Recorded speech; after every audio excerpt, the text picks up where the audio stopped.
the heart of Beirut, this maze of narrow, congested laneways is the Shatila camp, home to almost 12,000 refugees, including many Syrians.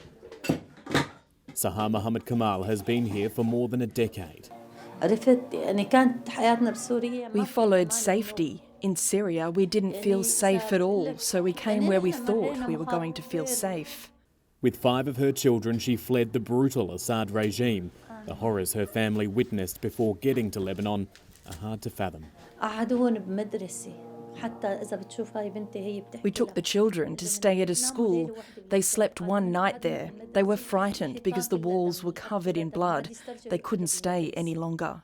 At least 8 members of her family, including her father, were killed during the war. Records of her brother and sister's torture and murder were found in the last few days at the notorious Sednaya prison.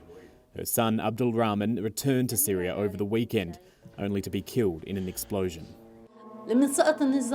My son's blood is on Bashar al-Assad's hands. My brother and sister's blood too. Despite desperately wanting to return home, she's still cautious.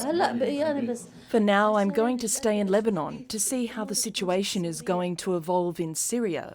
Sahar says a number of Syrians from this camp have already returned to Syria. They may not have houses to return to, but they're prepared to go back and sleep in tents just so that they can be in their home country.